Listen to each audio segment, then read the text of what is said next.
Good evening and welcome to the NewsHour. Former President Donald Trump's legal team met today with federal prosecutors as a grand jury continues to hear evidence about Trump's efforts to overturn the 2020 election.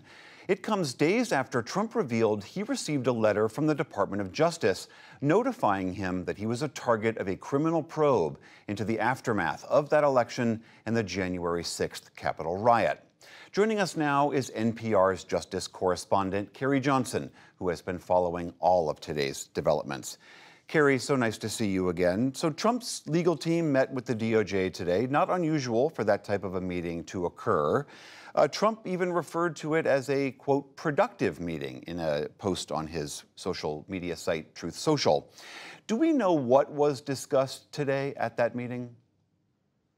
The special counsel's office, the special counsel Jack Smith, is not talking.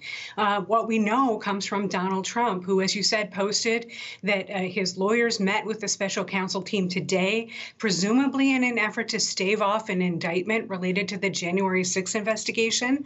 Trump also said that he did nothing wrong, that he relied on advice from his lawyers, and it would be bad for the country. It would further destroy the country, Trump said, for him to get indicted all over again. But William, this is a bit of a reprise. We saw the same pattern happen before Trump was indicted for the Mar-a-Lago documents matter about a month ago or more. And so that meeting between Trump and the special counsel and people at the Justice Department happened just a few days before that indictment actually came down.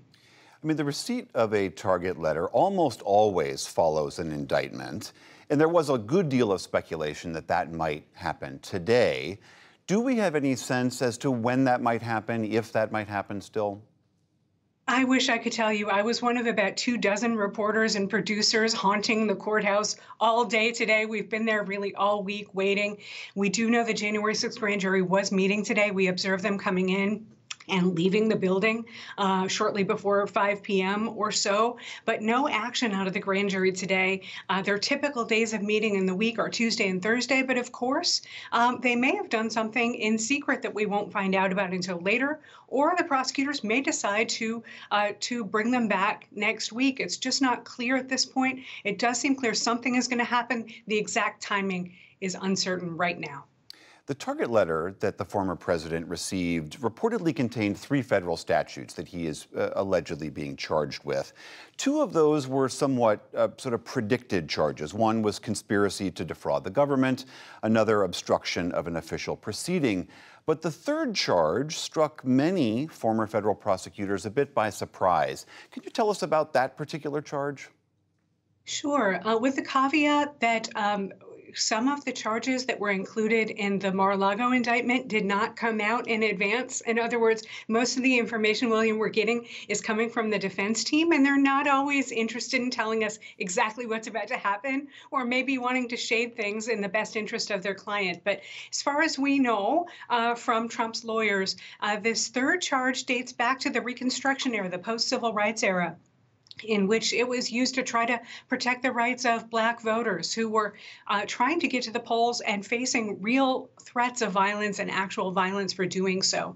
We do know the Justice Department has used this charge relatively recently in another case that involved voting in the 2016 election, but it's relatively rare, although not completely unheard of. It seems to involve trying to take some illegal action that would deprive people of certain constitutional rights. In this case, we think it's voting, but let's wait and see to be absolutely sure. 2 of those 3 charges, and again, I appreciate all of your caveats about what ends up in a target letter may not actually end up in the indictment, but 2 of those charges do contain a conspiracy involved. And as far as we know, Donald Trump, the former president, is the only one that has publicly said, I'm a target of this. So if there's a conspiracy, other people are involved. Do we have any idea who those others might be? There are a lot of excellent guesses out there. It may be the Justice Department has secured cooperation from somebody in Trump's inner circle. We know Donald Trump has been worried about that for a long time, but it's not in the government's interest to disclose that until the last possible moment. Carrie Johnson of NPR, thank you as always for helping us wade through all of this. Thank you.